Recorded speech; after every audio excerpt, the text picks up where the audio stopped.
Merci Seigneur. Ce matin, je vais te parler d'un sujet, alléluia, très important. Pour moi, pour la vie d'un chrétien.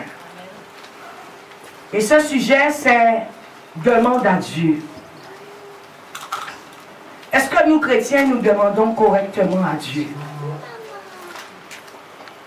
Peut-être nous pensons que nous demandons à Dieu, mais nous n'avons pas encore demandé. Parce que si nous demandons à Dieu, est-ce que vous pensez la main de Dieu est trop courte pour nous donner?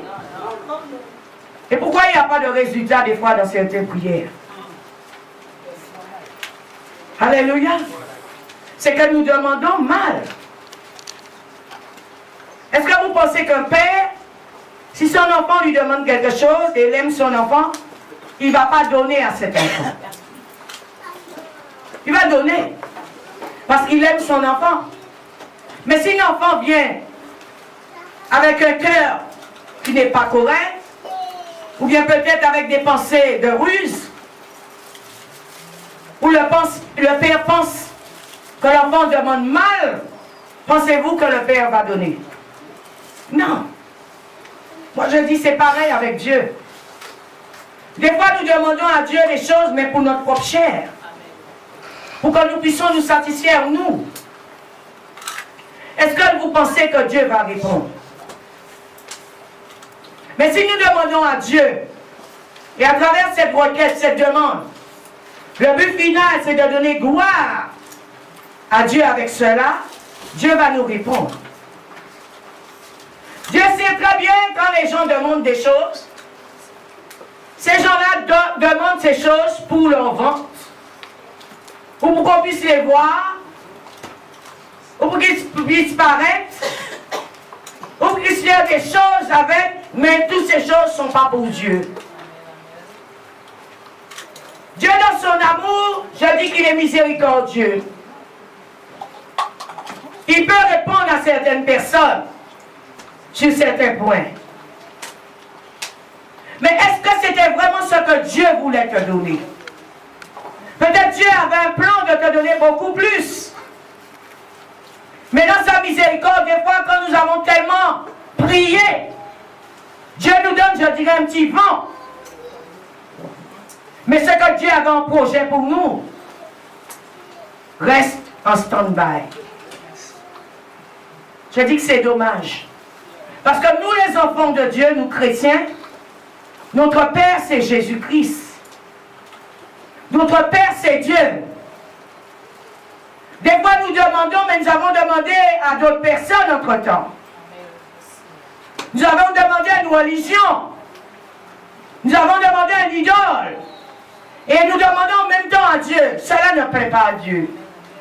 Dieu veut que nous puissions lui donner toujours la première place. Quand nous lui demandons à lui, nous mettons notre foi en lui et nous mettons notre confiance qu'en lui.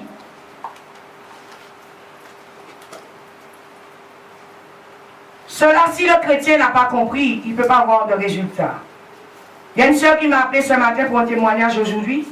J'ai dit, mais le Saint-Esprit est fort. Parce que c'était ma prêche d'aujourd'hui. Demande à Dieu. Et j'ai dit à Dieu, mais Seigneur, ce témoignage va compléter mon enseignement de ce matin. Dieu, quand il parle pas à moitié. Il parle en totalité. Toi, tu vas parler et peut-être dire le reste demain ou dans une année ou dans 2, 3 mois. Mais Dieu, quand il parle, quand il a fini, c'est Amen. Bien-aimés, ce que Dieu, notre Père, nous demande, c'est de lui demander, de lui faire confiance. Aujourd'hui, nous voyons dans le monde, dans le christianisme, je dirais, les chrétiens courent d'église en église, de pasteur en pasteur, de congrégation en congrégation. Pour eux, c'est un pasteur qui va leur donner, c'est une congrégation, c'est une dénomination, c'est une religion qui va leur donner. Mais ce matin, je suis venu te dire une chose. Le christianisme n'est pas une religion. mais une relation avec Dieu. Si vous n'avez pas, vous, personnellement, une relation avec le Seigneur, c'est du pipeau. C'est pas moi, le pasteur Sandra, qui va demander pour toi. Je peux te soutenir dans une requête, mais ta demande doit être faite personnellement devant ton Père. Et c'est là où des fois les chrétiens se trompent. Ils disent, ah, je vais demander à l'homme de Dieu, à la servante de Dieu de prier pour moi parce que lui, il a une puissance, lui, il a une force. C'est comme ça que vous rentrez dans l'idolâtrie et commencez à idolâtrer des pasteurs, et commencez à idolâtrer des congrégations, des religions, etc., etc. Or, ce que Dieu nous demande, c'est de venir à lui, nous, ses enfants, de nous mettre à ses pieds et de commencer à lui demander. Comment nous devrions demander à Dieu?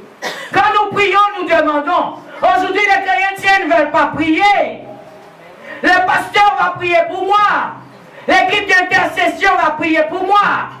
Les gens qui sont dans l'église, ils vont prier pour moi. Bien aimé, tant que tu t'appuies sur cela, pas de réponse.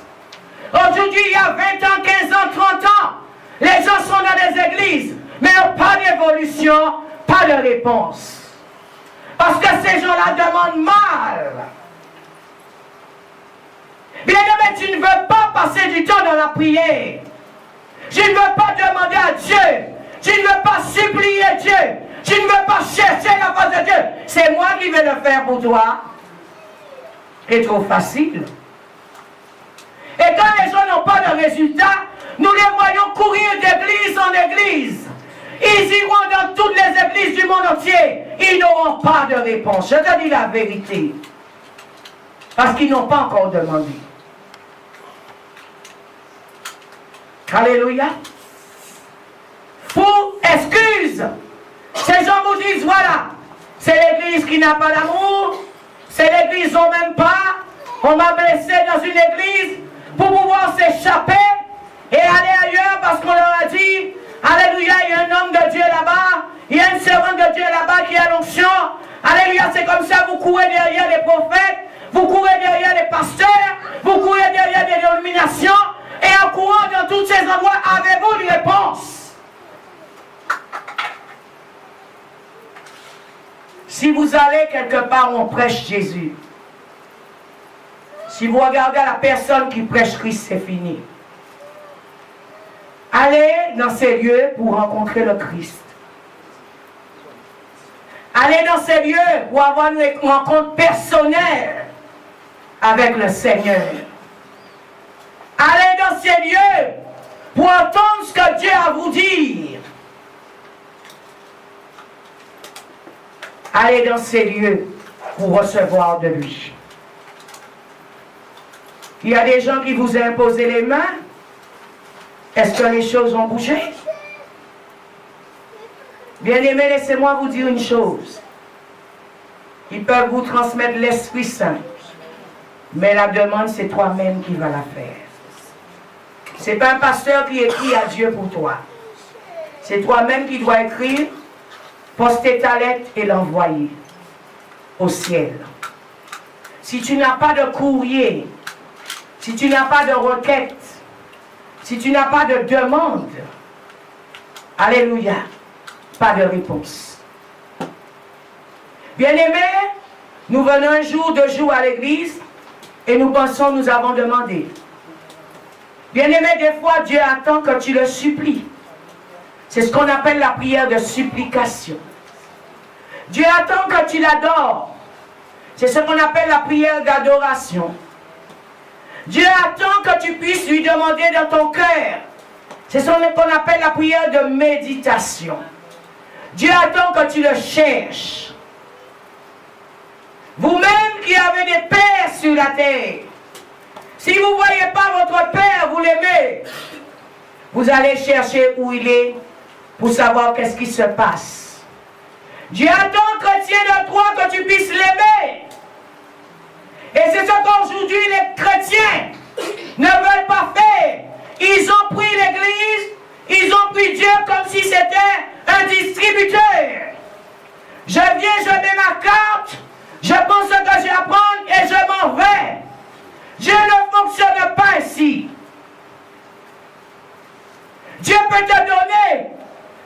dit tout à l'heure, les miséricordieux. Mais imaginez-vous si Dieu vous donne 20 euros par rapport à des millions d'euros. Est-ce que cela est comparable? Cela n'est pas comparable. Et bien souvent, l'homme demande dans la chair. L'homme demande avec limitation. L'homme demande sans la foi. Des fois, les gens viennent avec des requêtes, mais ils ne sont même pas sûrs de leur demande. Ils ont demandé à Dieu, mais en même temps, ils vont demander aux voisins, ils vont demander à la voisine, ils vont demander à notre pasteur, ils vont demander à ce pasteur à Bastère, ce pasteur à Baïf, ce pasteur à Métropole, ce pasteur en Asie. Ils commencent à demander à tous les humains, mais ils n'ont jamais encore demandé à Dieu. Dieu m'a dit ce matin, tant que l'homme ne va pas s'appuyer sur moi, je ne peux rien faire pour lui. Nous allons tourner en rond. Nous allons être fatigués. Parce que ça fait des années que tu es assis sur une chaise. Rien ne se passe. Alors un moment, tu seras fatigué et tu vas abandonner. Et Satan va bien rire de toi. Tu auras que des yeux peut-être dans un coin pour pleurer. En disant, j'ai passé 20 ans dans l'église du pasteur Sandra et voilà l'état de ma vie. Comment d'autres arrivent à avoir la percée et pas toi, tu étais sur le même banc qu'eux? C'est que mon frère, ma soeur, il y a problème chez toi.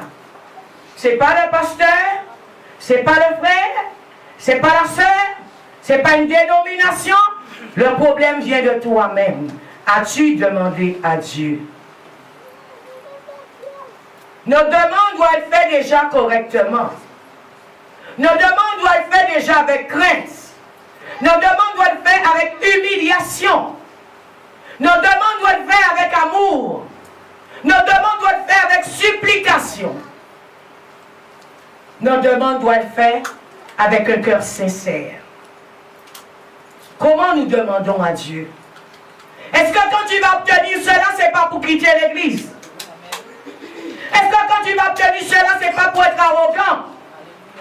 Est-ce que quand tu vas obtenir cela, ce n'est pas pour devenir dans la supériorité? Qu'est-ce que tu vas faire avec ce que Dieu va te donner?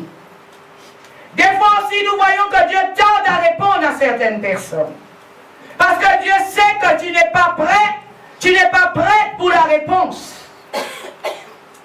Tu es encore un bébé spirituel, tu n'es pas encore mature, tu n'aimes pas encore Dieu assez, il ne sent pas encore ton amour, il sait que tu n'es pas prêt pour cette réponse, tu n'es pas prêt pour cette réponse, alors c'est pas qu'il ne va pas te donner, il attend que tu changes. Et quand tu vas changer, quand tu seras façonné quand lui voudra, cela va couler comme de l'eau. Toi-même, tu seras dépassé par cette bénédiction extraordinaire. Tu pourras que danser, louer. Et des fois, nous demandons à Dieu une baguette. Dieu nous donne une boulangerie. Vous n'avez pas encore, chrétiens, réalisé qui est le Dieu que vous servez. Nous limitons ce Dieu-là. On vous fait croire que Dieu n'existe pas à certains endroits. On vous fait croire que Dieu ne peut pas vous guérir. On vous fait croire que Dieu ne peut pas faire des miracles à certains endroits.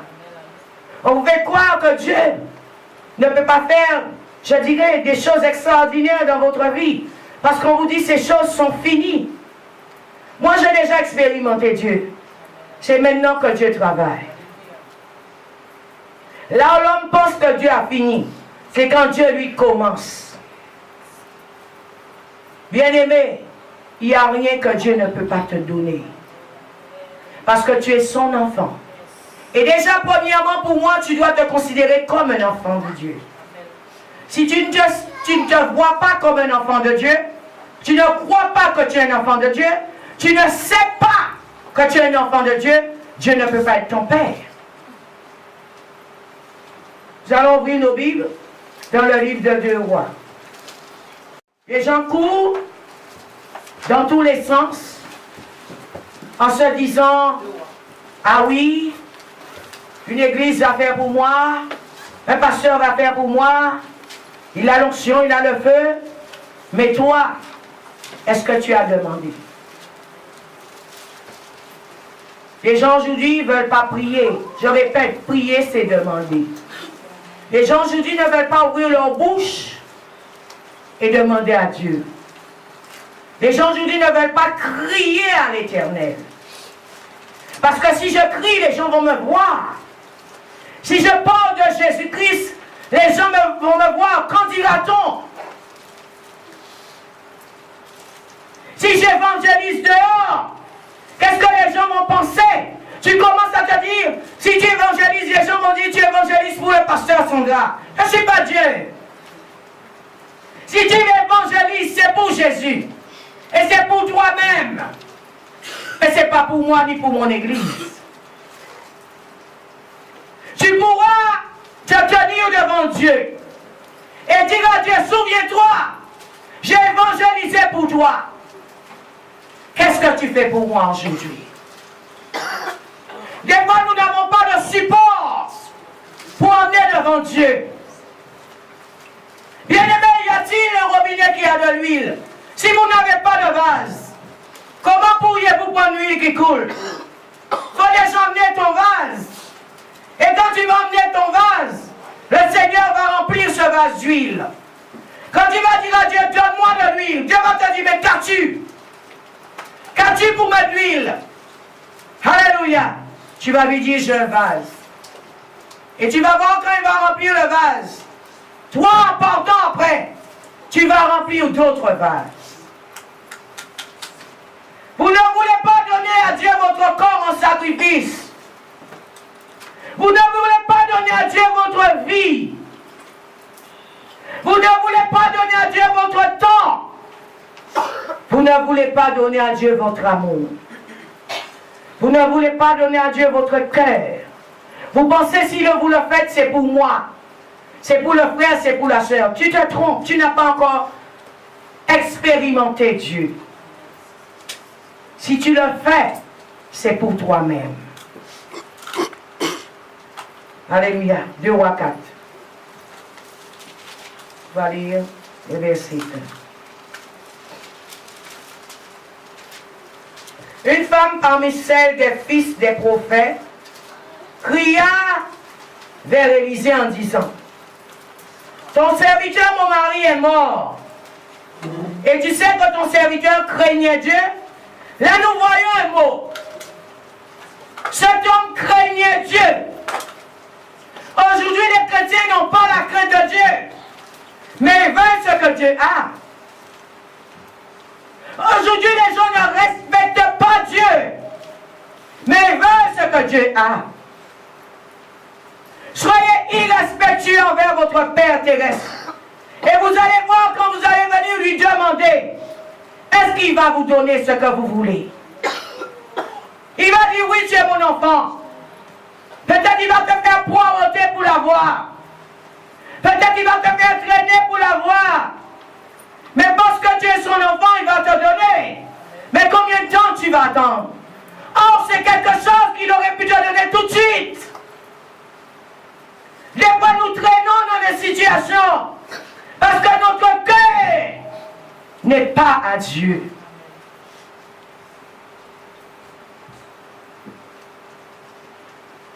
Ton serviteur, mon mari, est mort. Et tu sais que ton serviteur craignait l'Éternel. Or, le créancier est venu pour prendre mes 2 enfants et en faire ses esclaves. Élisée lui dit, que puis-je faire pour toi? Indique-moi ce que tu as à la maison. Elle répondit, ta servante n'a rien d'autre à la maison que flacon d'huile. Il dit alors, va demander au dehors des récipients. Chez tous tes voisins, des récipients vides, et ne demande pas un petit nombre. Quand tu seras rentré, tu fermeras la porte. Des fois, nous demandons à Dieu, alléluia, mais pas dans l'intimité. Nous demandons à Dieu, alléluia, mais une demande alléluia, que tout le monde est en train d'écouter ou d'entendre ce que tu dis. Il y a des prières que tu peux faire comme ça. Mais il y a des prières, le Seigneur te demande. Rentre dans ta chambre, ferme-la. Et sois toi en connexion directe avec Dieu.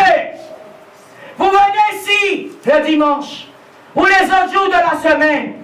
Vous demandez, mais il y a des demandes qui doivent être faites personnellement, vous et Dieu.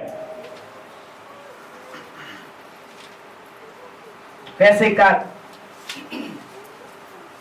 Quand tu seras rentré, tu fermeras la porte sur toi et sur tes fils. Tu verseras de l'huile dans tous ces récipients et tu mettras de côté ceux qui seront pleins. Alors elle le quitta. Elle ferma la porte sur elle et sur ses fils. Il lui avançait les récipients et elle versait. Lorsque les récipients furent pleins, elle dit à son fils, « Avance-moi encore un récipient. » Mais il lui répondit, « Il n'y a plus de récipient. » Alors lui s'arrêta. Elle alla le rapporter à l'homme de Dieu et il dit, « Va vendre l'huile et paie ta dette. Et tu vivras, toi et tes fils, de ce qui restera. » Nous voyons par rapport à quelques récipients, cette femme a porté devant l'homme de Dieu. Alléluia.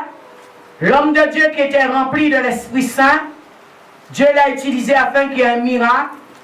Tous ces récipients se sont remplis. Et avec ces récipients, cette femme, ces huiles, alléluia, cette femme a pu payer ses dettes. Cela veut dire quoi? Cela veut dire peuple de Dieu. Quand nous venons devant le Seigneur, que nous ne puissions pas aussi venir les mains vides. Quand nous venons demander à Dieu quelque chose, ne venez pas les mains vides. Je ne parle pas spécialement d'argent. Parce que tu vas partir dans ton esprit et commencer à dire encore l'argent. Mais je vais te dire une chose. Amène ne serait-ce que ton cœur. Amène ne serait-ce que ton corps en sacrifice. Amène ne serait-ce que ton temps. Amène ne serait-ce un présent, je ne sais pas. Afin que Dieu puisse multiplier cela. Des fois Dieu a besoin de support pour travailler. L'homme de Dieu dit à cette femme, qu'as-tu dans ta maison? Alléluia. Qu'est-ce que tu as? Cette femme dit, les créanciers sont venus derrière moi. Mon mari est mort. Je suis fini. Mais nous regardons encore. Cette femme est allée vers un serviteur de Dieu. Cette femme est allée demander là où il y a un serviteur de Dieu. Oui. Alléluia. Des fois nous courons dans tous les sens. Mais est-ce que nous allons là où il faut aller? Est-ce que les lieux que vous allez sont les lieux où il faut aller? Alléluia. Des fois nous demandons certains endroits, nous pensons que Dieu est là-bas, mais Dieu n'y est point.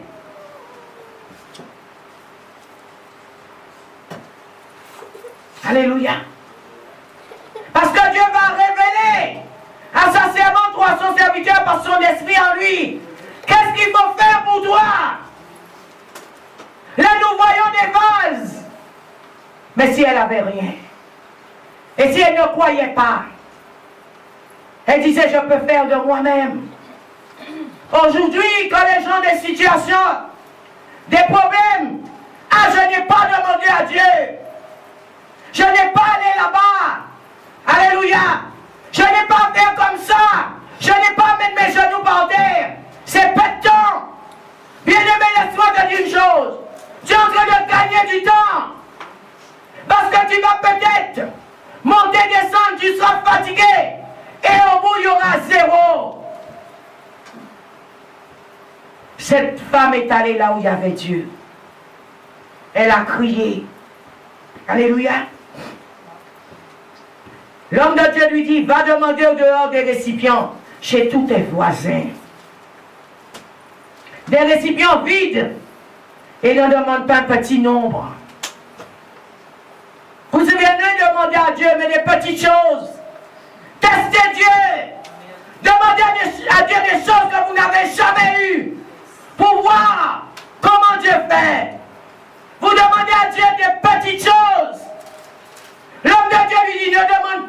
un petit nombre.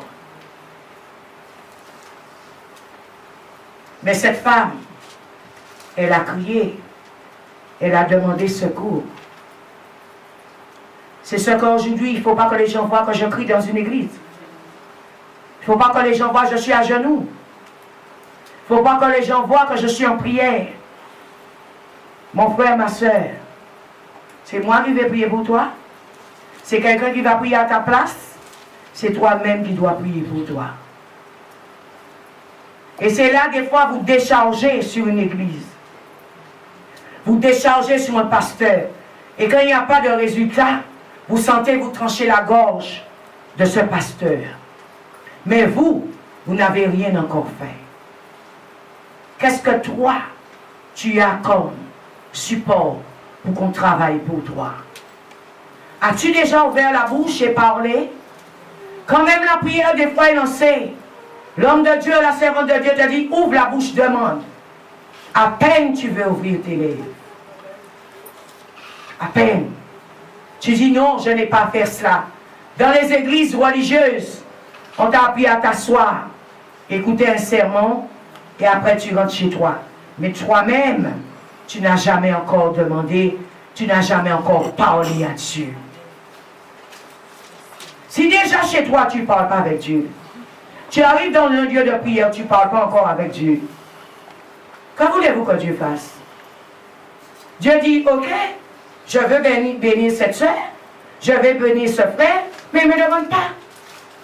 Il ne me demande rien. Chaque fois tu viens bénir le pasteur, l'homme de Dieu, en pensant c'est un magicien. En pensant c'est une magicienne, que ces gens ont des baguettes magiques, et ils vont faire ting-ting pour vous, et les choses seront résolues.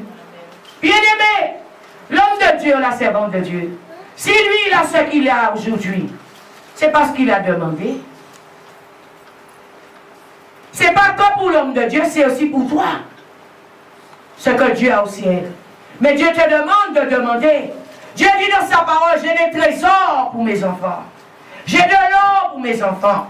J'ai des diamants pour mes enfants. J'ai la richesse pour mes enfants. J'ai l'abondance pour mes enfants. J'ai la guérison pour mes enfants. J'ai de l'huile en abondance pour mes enfants. Mais il ne me demande pas. Cette femme a demandé. Elle a demandé. Alléluia. Nous savons demander toutes choses du monde. Nous allons voir un banquier, nous lui demandons un prêt. Soit ça marche pas. Mais pour moi, avant d'aller demander au banquier, le banquier des banquiers, les banques des banques, c'est Dieu. Tu vas demander à un homme qui n'a pas de pouvoir, qui ne me donne même pas un vrai homme de Dieu, qui n'est pas homme de Dieu. Alléluia. Vous allez dans les mauvais endroits demander. Pas de réponse. Bien-aimé, rassure-toi quand tu demandes. Tu demandes à Dieu. Et si tu as réellement demandé à Dieu, tu auras aussi la réponse. Des fois, moi, après avoir fini de prier, ça ne prend même pas, je dirais, 2 ou 3 heures. J'ai déjà la réponse. Une fois, j'avais demandé à Dieu une somme d'argent dans l'église. J'ai vu ça avec la diaconesse Muriel. Elle était là, elle est témoin. Avant midi, l'argent était déjà arrivé. Mon frère, ma soeur, comment tu demandes? Si Dieu répond à moi, ou répond à d'autres sur la terre, tu n'es pas un orphelin, tu n'es pas un abandonné de Dieu, tu es un enfant de Dieu. Si tu es enfant de Dieu, tu dois aussi avoir ta réponse. Mais la question qu'on doit se poser, est-ce que nous sommes enfants de Dieu? Parce que tout le monde ouvre dans sa bouche. Je suis un enfant de Dieu. Mais ce n'est pas l'extérieur qui va démontrer que vous êtes des enfants de Dieu. Dieu sait qui sont ses enfants et qui ne le sont pas. Et c'est là où je dis, Dieu a fait quelque chose d'extraordinaire. Moi, tu pourras venir ici me tromper. Tu pourras tromper l'Église. Mais tu ne peux pas tromper Dieu. Quand tu te mets au pied de la croix, et tu demandes à ton Père Yahweh quelque chose, si tu n'es pas son enfant, Alléluia. Qu'en pensez-vous qu'il va faire? Soit il vous demande de devenir son enfant, ou si vous résistez, il va vous retrancher. Mais sommes-nous des enfants de Dieu? Quel père, vous pensez, si son enfant vient lui demander un poisson, va lui donner du poison? Quel père sur la terre? Ce père n'existe pas. Pensez-vous que si vous êtes un enfant de Dieu, que vous demandez à Dieu quelque chose, il ne va pas vous donner? Vous êtes son enfant chéri, son enfant qu'il aime. Mais pour devenir son enfant chéri, son enfant qu'il aime, il faut aussi que toi, que tu l'aimes. Cette femme a demandé.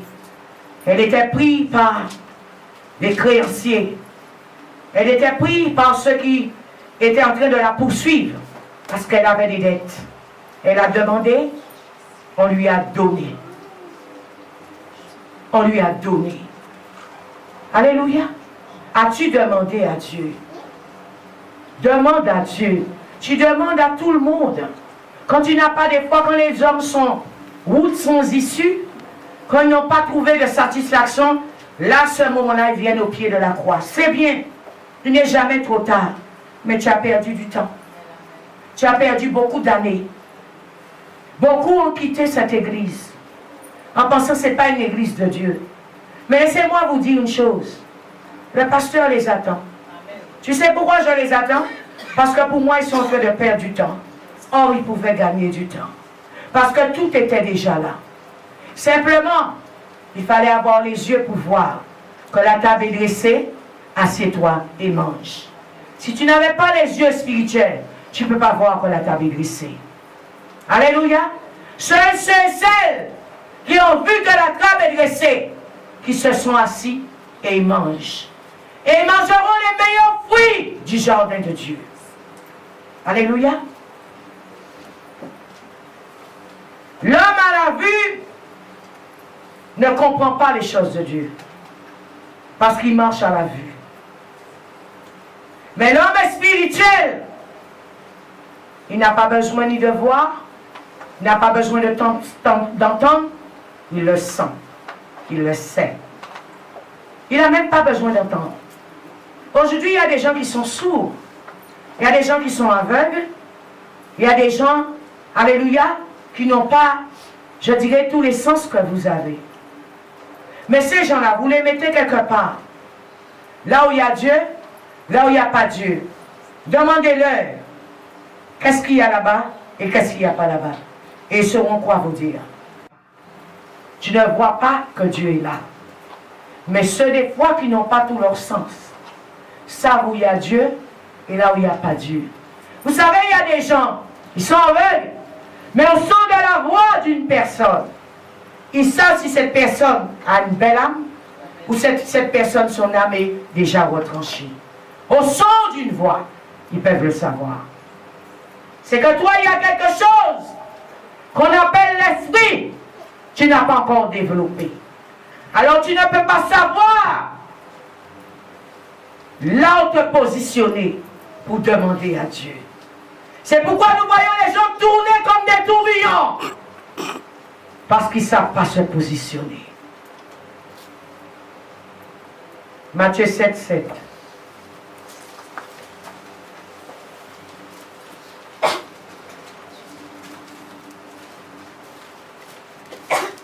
Bien-aimés,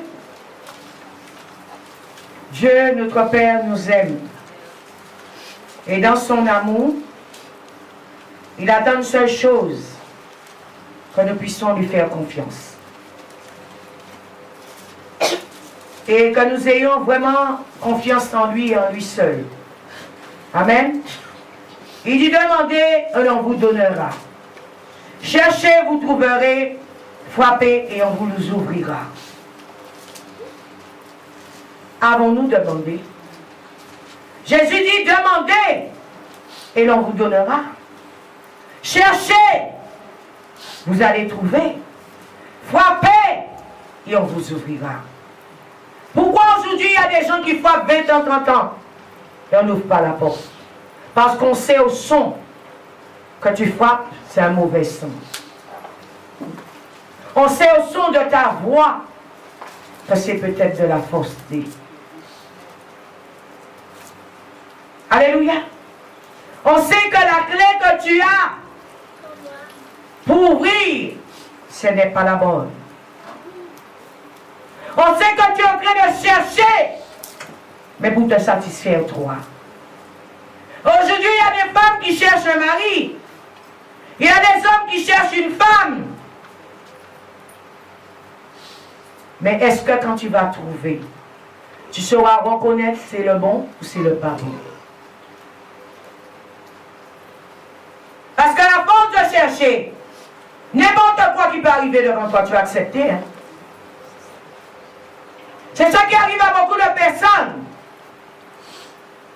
Alléluia. Et moi, je sais quand Dieu donne son fils à une femme ou sa fille à un homme, que Dieu donne le bon. Toutes les personnes aujourd'hui, vous voyez dans le monde qui disent « Ah, j'ai fait un mauvais mariage. Ah, j'ai jamais pensé que mon mari était comme ça. Ah, j'ai jamais pensé que ma femme était comme ça. » Ils ont cherché. Ils ont demandé, mais ils ont demandé mal. Ou bien leur requête. Dieu n'a pas entendu. Et comme Dieu n'a pas entendu, ils ont pris n'importe quoi. Et commence à dire, voilà, c'est Dieu qui m'a donné. Bien souvent, Dieu n'est pas dans cette affaire. Quand Dieu est dans une affaire, Dieu est au contrôle du début jusqu'à la fin. Parce que c'est Dieu qui a donné.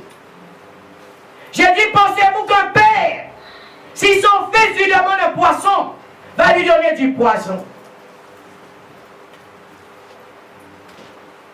Peut-être tu as voulu satisfaire ta chair.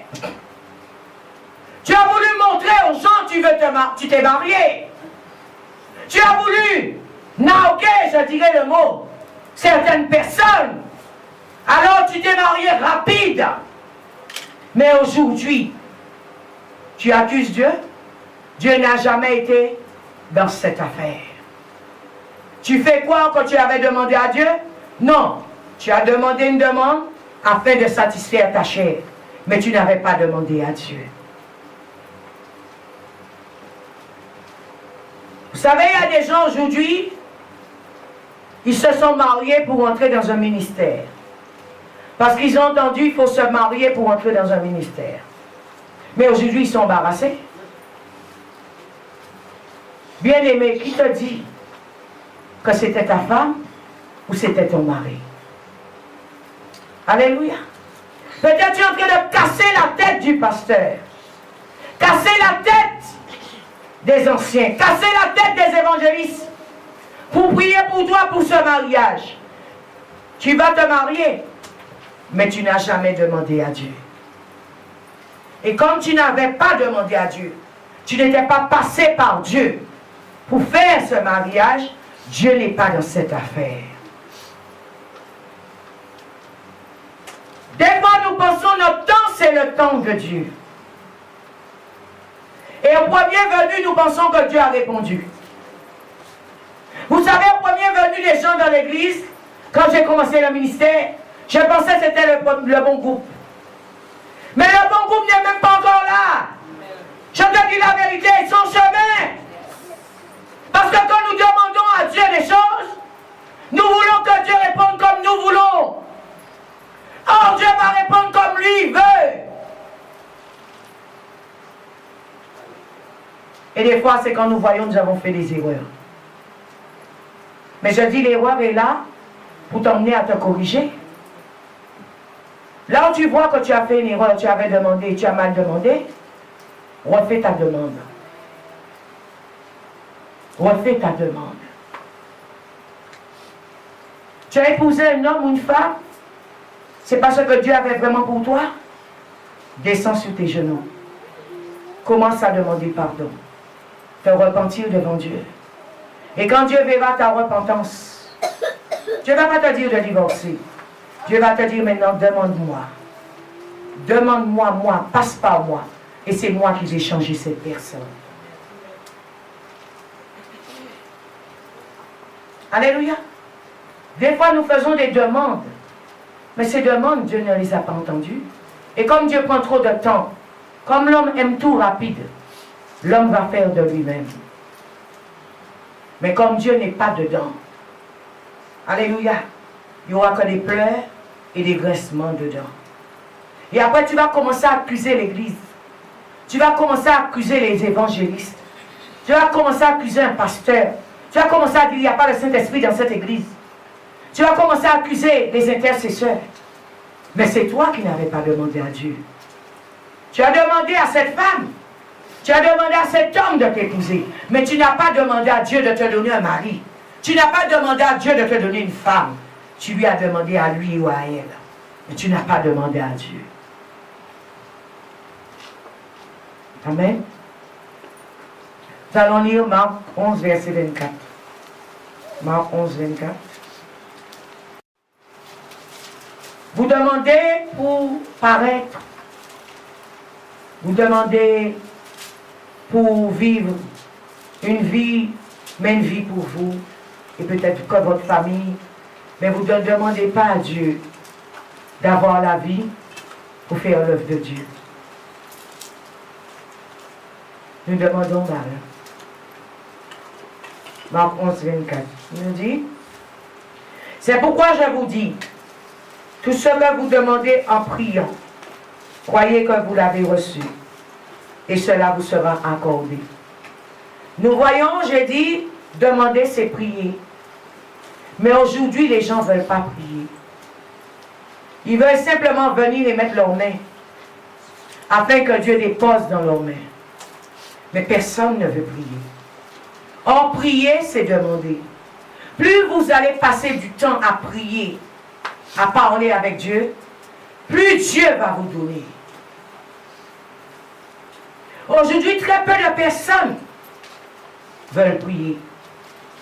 Il y a ceux qui vont vous dire par excuse, je prie dans mon cœur, je prie avec mes mots, c'est ma façon de prier. C'est bien, mais Dieu te demande de parler. Parle-moi, mon enfant. Demande-moi, mon enfant. Ouvre ta bouche et demande à ton Père. Aujourd'hui, l'humanité est dans la situation que l'humanité est. Parce que les gens demandent autour d'eux. Aide-moi. Fais ça pour moi. J'ai besoin que tu fasses ça. Viens avec moi. Mais nous ne demandons jamais à Dieu de faire tout cela avec nous. Et nous voulons en même temps que Dieu nous bénisse. Quand tu pars de chez toi, tu as déjà appelé une copine, tu vas à Pointe-à-Pitre. Mais tu ne dis pas, Dieu viens avec moi, on va à Pointe-à-Pitre. Comment veux-tu quand tu rentres dans Pointe-à-Pitre, que tu trouves la bénédiction? Tu n'as pas demandé, alléluia, au number one de venir avec toi. Tu demandes aux gens de t'accompagner. Mais ces gens-là sont limités. Moi, quand je vais faire des magasins, je dis, Saint-Esprit, viens avec moi. Je rentre dans un magasin. Le propriétaire peut me dire, pasteur, sois béni, tiens. Parce que celui qui m'accompagne n'est pas un humain. Celui qui m'accompagne, c'est Dieu. Dieu peut toucher le cœur de cet homme ou de cette femme et lui dire, bénis ma servante. Vous demandez à tout et n'importe qui de venir avec vous. C'est pas mauvais. Vous devriez avoir des amis. Mais quand tu te lèves de ton lit le matin, commence à parler avec ton Père. Commence à demander à Dieu pour ta journée. Commence à demander à Dieu la force pour travailler. Commence à demander à Dieu ton pain. Avons-nous demandé à Dieu? Notre Père dit, notre Père qui es aux cieux, que ton nom soit sanctifié, que ton règne vienne sur la terre. Cette terre, c'est qui? C'est le sol. Cette terre, c'est moi. Que ton règne vienne sur la terre, comme dans les cieux. Donne-moi aujourd'hui, Père, mon pain quotidien. Mais j'ai demandé à Dieu que son règne vienne sur moi. J'ai demandé à Dieu mon pain d'aujourd'hui. J'ai demandé à Dieu la santé. J'ai demandé à Dieu ce dont j'ai besoin. Nous demandons, mais nous demandons mal. Quand tu te lèves, tu cours dans la chambre. Chérie, tu sais, j'ai besoin de faire telle et telle chose ce matin. Il va te dire non. Si à 4 heures du matin, tu t'es déjà levé, tu as déjà demandé à Dieu. Quand tu vas aller dire, chérie, j'ai besoin d'argent, il va te dire, tiens, c'est pas lui qui te donne. Dieu l'a déjà touché pour te donner. Mais tu n'es pas passé par le Père. Tu vas vers l'homme. Je ne demande rien à mon mari sans passer par Dieu. Parce qu'il reste un être humain. Je ne demande rien aux fidèles de l'Église sans passer par Dieu. Je dois d'abord lui demander. Et c'est lui qui va déloger quelqu'un pour venir donner. Mais si tu vas dans la chair et te dis que tu es costaud, que tu as le Saint-Esprit, tu peux faire marcher les gens sur la tête, tu perds ton temps. Parce que le Saint-Esprit n'est pas à toi. Le Saint-Esprit appartient à Dieu. Il nous dit, c'est pourquoi je vous dis, tout ce que vous demandez en priant, croyez, nous devrions déjà croire en ce que nous demandons. Des fois, les gens demandent, mais 5-10 minutes après, ah, pasteur, tu penses que Dieu va répondre? Tu penses que Dieu va faire? Ma soeur, tu viens ici tous les jours, tu es malade. Je te dis, Dieu me dit de te dire tu es guéri. Mais à l'instant, je te dis tu es guéri, 10 minutes après, quand l'église est finie, tu commences à dire ma maladie. Mais qu'est-ce que tu as demandé à Dieu? Ce n'est pas la guérison. Mais en même temps, tu dis à Dieu ma maladie. Cela n'a pas de sens. Dieu ne peut pas opérer. Parce que Dieu voit que tu manques de foi. Dieu voit que tu manques de récipient pour travailler. Dieu voit que tu n'as pas assez de vase. Tu lui fais pas assez confiance. Cette femme, que l'homme de Dieu lui a dit, va demander à tous tes voisins des vases. Elle n'a pas dit est-ce que tu ne t'es pas posé de questions. Elle est allée demander sans se poser des questions. Bien souvent, nous venons demander à Dieu, mais avec beaucoup de questions de raisonnement dans notre tête. Ah, je viens ici demander, mais ah oui, je ne sais pas si ça va marcher, je ne sais pas, un jeu qui ne finit pas. Dieu voit le doute, Dieu voit le manque de foi, Dieu voit le manque de confiance en toi, Dieu voit ton manque d'assurance. Toutes ces choses deviennent des obstacles pour ta demande. Bien-aimés, demandons et ne nous posons pas de questions. Vous savez, quand un enfant va demander un vélo à son père, est-ce que l'enfant se pose des questions est-ce que papa a l'argent? La seule chose que l'enfant fait, papa, je veux un vélo. Et tous les jours, il est derrière le papa. Papa, n'oublie pas, hein? N'oublie pas mon vélo. Hein? Moi, j'ai été enfant. Chaque fois que mon père, des fois, venait, alléluia, je disais, n'oublie pas, hein, tu nous as promis des choses. Hein? Alléluia, tu nous as promis des choses. C'est pas mon problème. Je ne réfléchis pas, on va prendre l'argent. Je sais, c'est mon papa. Bien-aimé, tu te poses trop de questions. Dieu ne peut pas répondre. Dieu, la banque des banques, c'est à lui. Tout ce qui est sur la terre est à Dieu. Quel que soit l'homme qui va te dire qu'il a créé quelque chose, il n'existe pas encore. Tout ce qui est sur la terre, c'est Dieu qui l'a fait. Et tu ne sais pas demander à ce Dieu-là. Tu vas demander à des gens qui sont limités, des humains. Vous avez besoin d'argent, vous courez d'abord derrière les gens, et quand ça n'a pas marché, à ce moment-là, vous allez demander à Dieu. On fait le truc en inverse. Or, il faut d'abord parler à Dieu, demander, et aller les voir. Et après avoir prié, vous savez qu'est-ce que Dieu va faire? Il va vous diriger vers la bonne personne. Il va vous montrer à qui demander. Vous allez demander des fois à les gens, ce n'est pas ces gens-là. Ce n'est pas eux que Dieu a choisi pour vous bénir. Et des fois, vous n'êtes même pas obligé d'ouvrir la bouche. Dieu peut révéler à cette personne de faire telle chose pour vous. Et quand il va venir faire pour vous, vous allez dire, mais j'avais prié pour ça. Dieu est Dieu. Ne limitons pas Dieu, bien-aimé. Chrétien aujourd'hui, réveille-toi. Tu sers un Dieu puissant. Tu sers un Dieu réel. tu sers un Dieu vivant.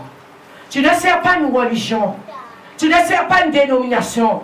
Tu ne sers pas un homme. Tu ne sers pas une femme. Mais tu sers Dieu.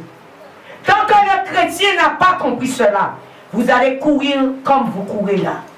Comme des gazelles en cherchant des endroits pour vous reposer. Alléluia.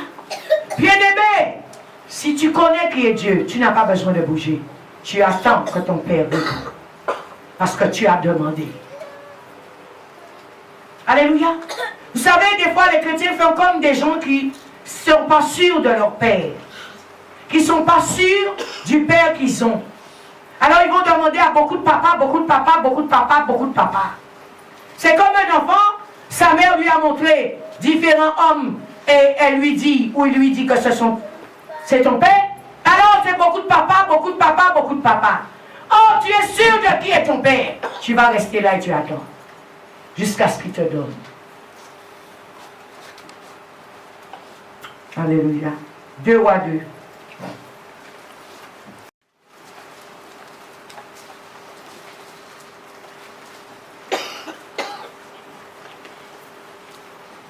Bien-aimés, comment Dieu nous aide.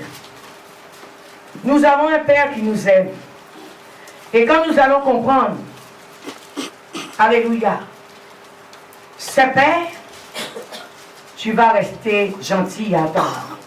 Et la seule chose qu'il te demande de faire, c'est de rester en adoration. Vous savez, j'ai dit, mais Dieu ne nous demande pas beaucoup. Dieu nous demande quoi? Prier, jeûner, l'adorer et le servir. Bien aimé, le monde, nous travaillons, nous souffrons 2 fois plus. Quand tu sors, tu as travaillé pour le monde, tu es lessivé. Quand tu as travaillé pour Dieu, tu es restauré. Alléluia. Moi, j'ai fait l'expérience. J'ai travaillé des années pour le monde. J'arrivais même pas des fois le matin à soulever une jambe. Tellement j'étais crevée, j'étais fatiguée. Maintenant, je peux rester des jours et des jours dans la prière ici. Je ne dis pas que je ne suis pas fatiguée, mais je ne suis pas fatiguée de la même manière. J'avais toujours une douleur. J'avais toujours une crampe. J'avais toujours un mot. Aujourd'hui, je n'ai pas ce genre de choses. Je suis fatiguée parce que le corps est humain. Mais je n'ai pas de mots.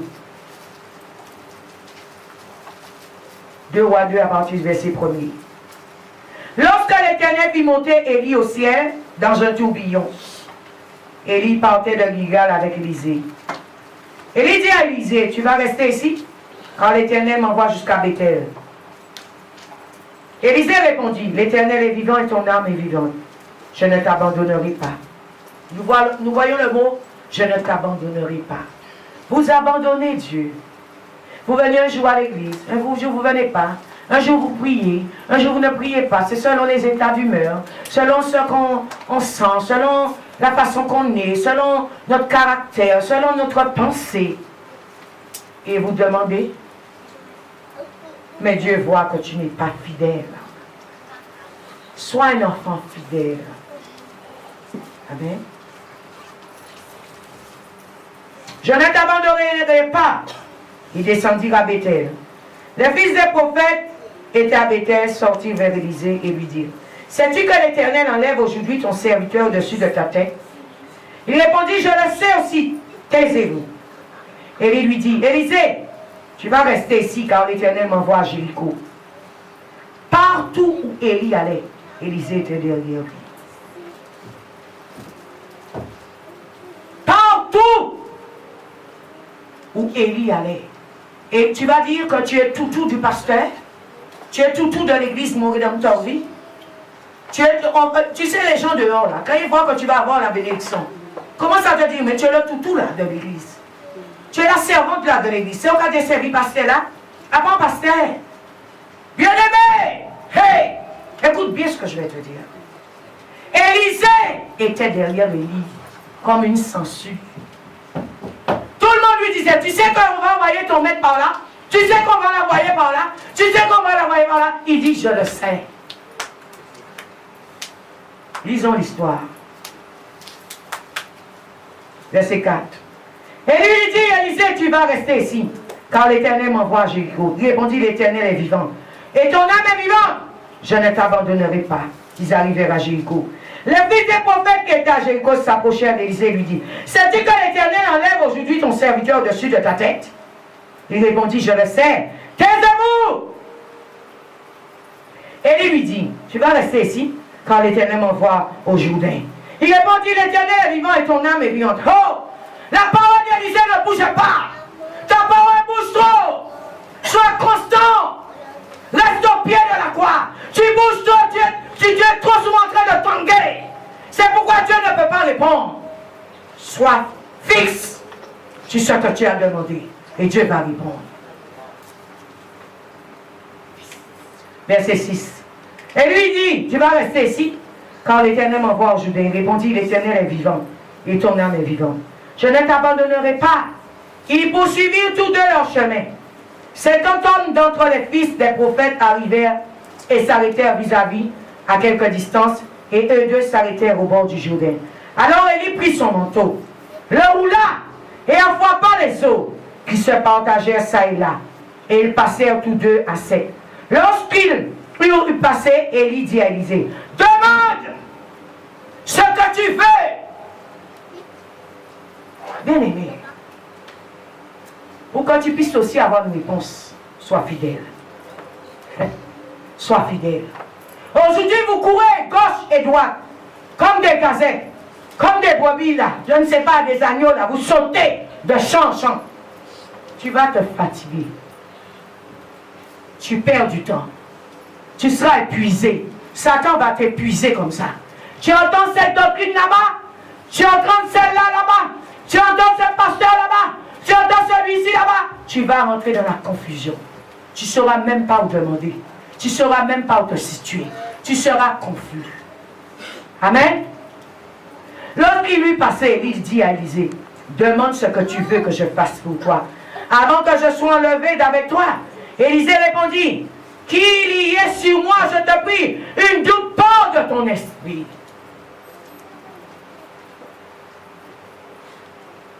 Élie a dit à Élisée, demande. Nous ne demandons pas. Nous ne demandons pas et nous voulons en avoir. Nous ne voulons pas parler. Je dis tout le temps quand vous entrez dans un bureau, est-ce que vous restez muet devant la personne et dit, bon, la personne sait ce que je suis venu faire ici. Vous savez qu'est-ce qu'on va faire à ce moment-là? On va vous traiter de fou, de folle, et on va dire au gardien qui est là, mettez dehors cette personne. C'est pareil avec Dieu. On vous a appris dans la religion de vous asseoir et d'attendre. Parce que Dieu vous entend, Dieu sait. Oui, Dieu sait ce dont vous avez besoin avant même que vous ouvrez votre bouche. Mais Dieu veut que vous lui demandiez. Il veut que vous lui demandiez. Il veut entendre ta voix. Il veut que tu lui parles. Il veut que tu le pries. Il veut que tu le supplies. Il veut que tu puisses crier à lui. Alléluia. Il attend cela de nous. Dans la religion, tu apprends à t'asseoir. Il y a des églises, il y a trop de désordre. Ce n'est pas une église de Dieu. C'est une église de Satan.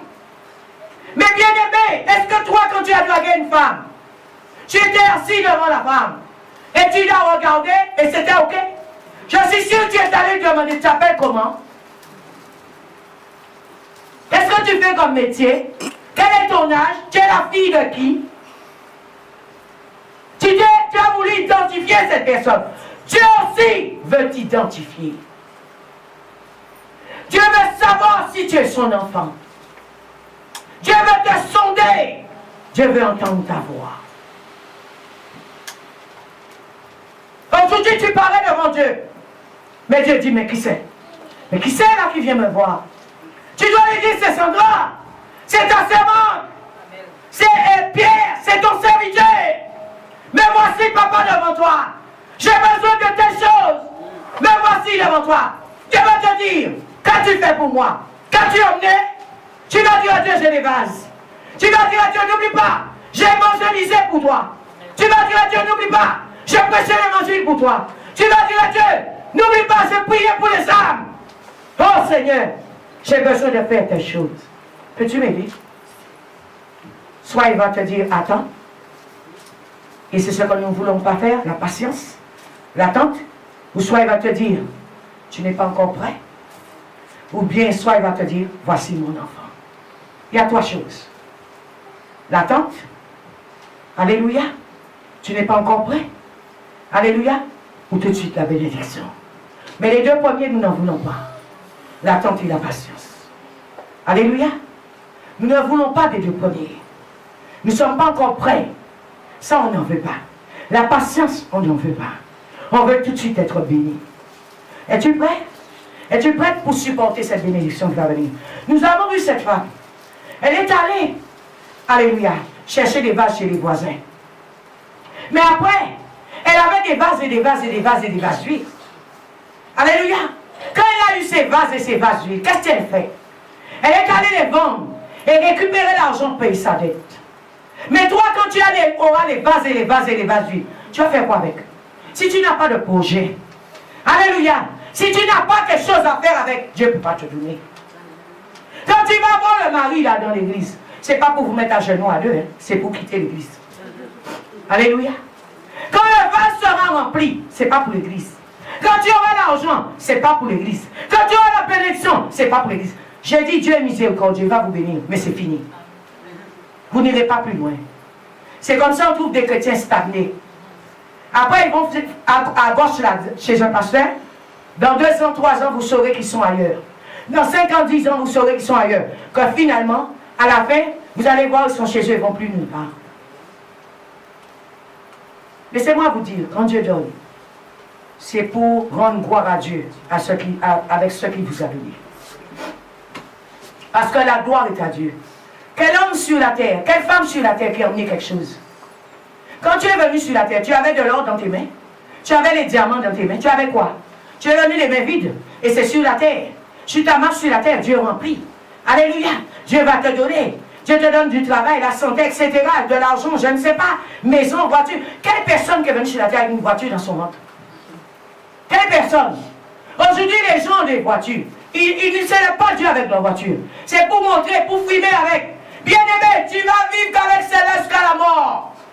Mais Dieu, il n'avait pas une voiture pour toi. Il avait, alléluia, un magasin de voitures. Il avait des voitures pour toi. Tu passes à côté. Parce que tu as demandé, mais avec un cœur limité.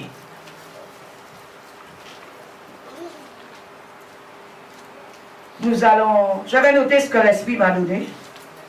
Pour vous, alléluia. Je vais vous dire de noter. Le Seigneur, des fois, ne nous répond pas. Alléluia. Des fois, par notre manque de pardon. Le manque de pardon peut empêcher la réponse de Dieu. Quand nous demandons à Dieu, nous devrions demander à Dieu avec la foi. Le doute met une barrière à l'exaucement de notre prière quand nous doutons. Pour que Dieu puisse agir pour nous, nous devrions lui donner un support. Nous l'avons vu avec cette femme, avec les vases. Quand Dieu voit notre foi, notre amour pour lui, quand il voit le Saint-Esprit en nous, cela pousse Dieu à agir.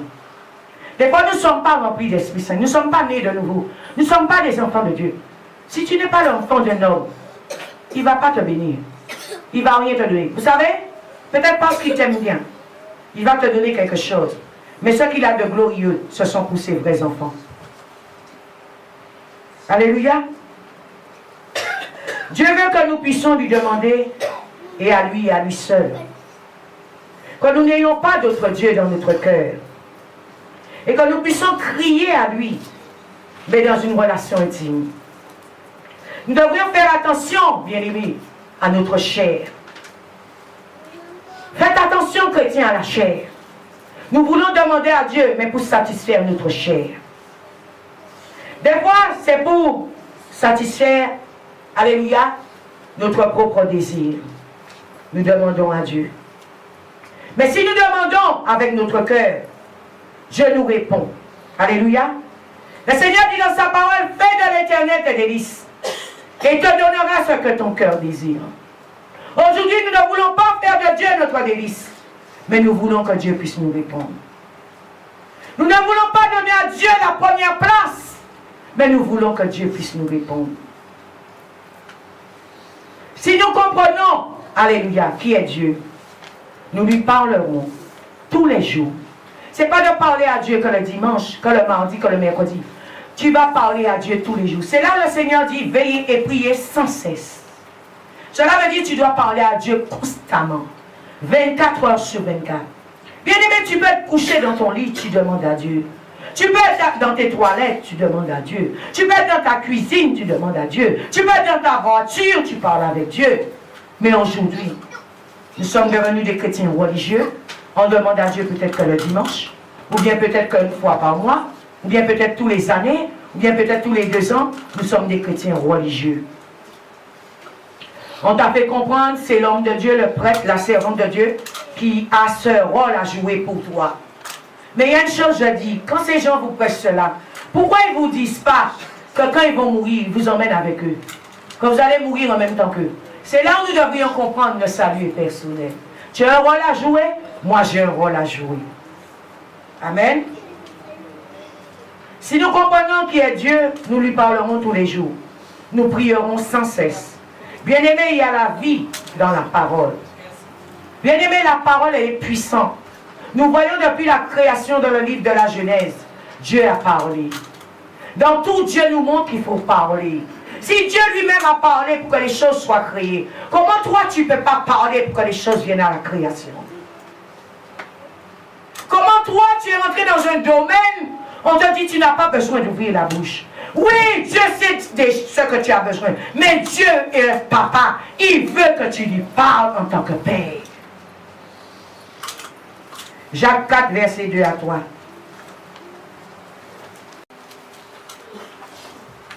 On va lire. Je dirai depuis le verset 1. Il nous dit d'où viennent les luttes et d'où viennent les querelles parmi vous.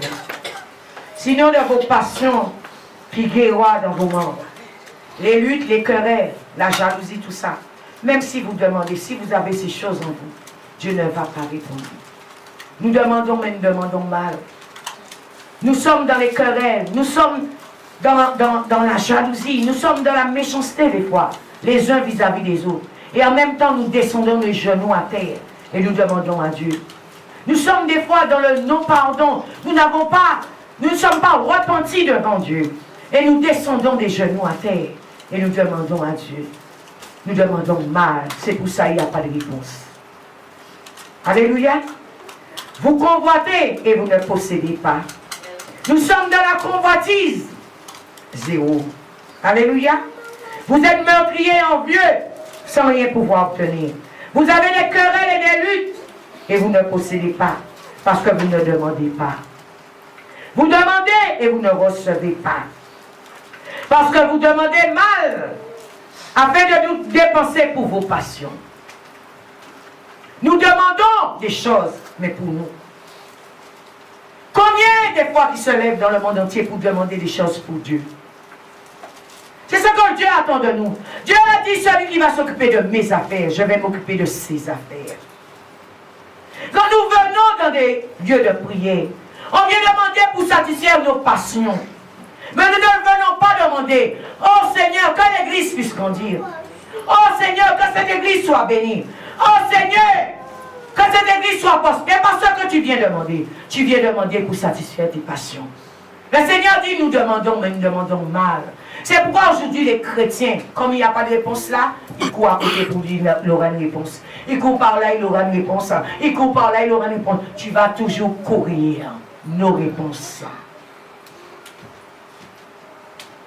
Alléluia. Et nous allons terminer, on va lire aussi rapidement Jacques 5, versets 16 à 17. Juste à côté. Il dit, confessez donc vos péchés les uns les autres. Nous ne voulons pas nous repentir, mais en même temps nous voulons demander à Dieu. Et prier les uns pour les autres, afin que vous soyez guéris. La prière agissante du juste a une grande efficacité. Élie est un homme même nature que vous, que nous. Il pria avec insistance pour qu'il ne pleuve pas et ne tomba pas de pluie sur la terre pendant 3 ans et 6 mois. Et il pria de nouveau. Alors le ciel donna de la pluie et la terre produisit son fruit. Comment Élie, qui était un homme de même nature que vous, a demandé quelque chose, cela s'est réalisé? Comment est-ce possible? c'est que quand Élie a demandé, Élie a réellement demandé à Dieu. Aujourd'hui, les gens ne veulent pas confesser leurs péchés. Ils ne veulent pas se repentir. Ils viennent avec leur drap des fois tout sale et présentent ça devant Dieu. Dieu n'agrée pas ce genre de choses. Dieu nous demande de nous repentir et de venir après devant lui et de lui demander. Amen. Il y a des gens aujourd'hui qui sont assis sur les bancs d'église. Ces gens-là ont des péchés qu'ils ne veulent pas dévoiler. Ils ne veulent pas faire sortir dehors. Va avec. Mais tu pourras beau prier. Il y a des endroits où ta prière sera suspendue. Il y a des endroits où ta prière n'aura pas de réponse. Tu sais qu'est-ce qui pèse ta prière? Parce que tu ne t'es pas repenti correctement. Si nous voulons voir la gloire de Dieu dans notre vie, soyons des chrétiens avec un cœur pur. Pas avec un cœur contrit. Dieu connaît tout ce que l'homme cache. Si la vraie repentance n'est pas faite en toi, ta prière ne peut pas monter dans les cieux. Cela peut alourdir ta prière. Cela peut empêcher que ta prière passe par manque de repentance. Il nous dit, Élie est un homme de même nature que nous. Il a prié, alléluia. Il a demandé, alléluia, qu'il ne pleuve pas sur la terre. Et il ne tomba pas de pluie sur la terre pendant 3 ans et 6 mois. Comment Élie a pu le faire? Il a demandé quelque chose à Dieu, Dieu l'a fait. Et nous qui disons que nous avons le même Dieu qu'Élie, nous demandons à Dieu, Dieu ne perd pas. Fouille au fond de toi. Fouille dans ton cœur. Cherche dans ta vie. Il y a quelque chose qui empêche à Dieu de te répondre. Ce n'est pas une église. Ce n'est pas ton voisin. Ce n'est pas ta voisine. Ce n'est pas un pasteur. Ce n'est pas une congrégation. C'est chez toi le problème. Comment Dieu répond à ceux qui sont là-bas? Il répond à ceux qui sont là-bas. Il ne répond pas ici.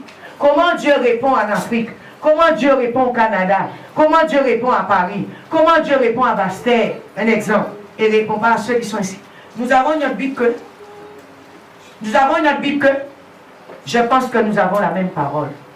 Comment la parole arrive à produire et ta parole ne produit pas? C'est que ta parole peut-être elle est morte. Elle n'est pas accompagnée de l'Esprit Saint. Elle n'est pas accompagnée par Jésus. Elle ne peut rien donner. Il faut aussi que toi, chrétien, tu aies le Saint-Esprit de Dieu en toi. Si nous n'avons pas le Saint-Esprit, si nous ne sommes pas des réels enfants de Dieu, si nous n'avons pas reçu la nouvelle naissance, c'est la chair qui se présente devant Dieu pour la demande. Alléluia. Cela ne peut pas marcher. On va terminer par Luc 11, 11. Il y a des fois, les gens disent, ah, c'est le nombre de péchés dans l'église qui fait si ma prière ne monte pas. Laissez-moi vous dire une chose. Comment Jésus-Christ est entouré de 2 malfaiteurs et il est monté au ciel? Je ne dis pas que je suis là pour cautionner le péché. Pas du tout. Mais comment Jésus est entouré de 2 malfaiteurs et il est monté au ciel? C'est ta relation avec Dieu qui va déterminer ta demande. Je peux avoir un pécheur à côté de moi. Il ne peut pas me peser. Hein? Je peux avoir un sorcier à côté de moi. Si réellement j'ai le Saint-Esprit de Dieu, si réellement j'ai Jésus, cela doit détruire ce qu'il est en train de faire. Aujourd'hui, c'est le contraire. C'est les sorciers qui font peur aux chrétiens. Est-ce qu'ils ont Jésus? Posons-nous la question. Luc 11, 11. Quel père parmi vous, si son fils lui demande du pain, lui donnera une pierre? Ou s'il lui demande du poisson, lui donnera-t-il un serpent au lieu de poisson? Ou s'il demande un œuf, lui donnera-t-il un scorpion? Quel père? Dieu, si nous lui demandons, et nous demandons vraiment, il répond. Mais as-tu demandé? Vous savez, il y a des gens qui sont lâches. Ils ne veulent pas prendre leurs responsabilités. Il dit au voisin, va demander pour moi. Et moi, je regarde si on te répond. Et comme ça, si on te répond, eh bien, moi, je vais venir. Prends tes responsabilités devant Dieu. Soit tu es enfant de Dieu, soit tu n'es pas enfant de Dieu. Que Dieu vous bénisse. De nos gloires à Dieu.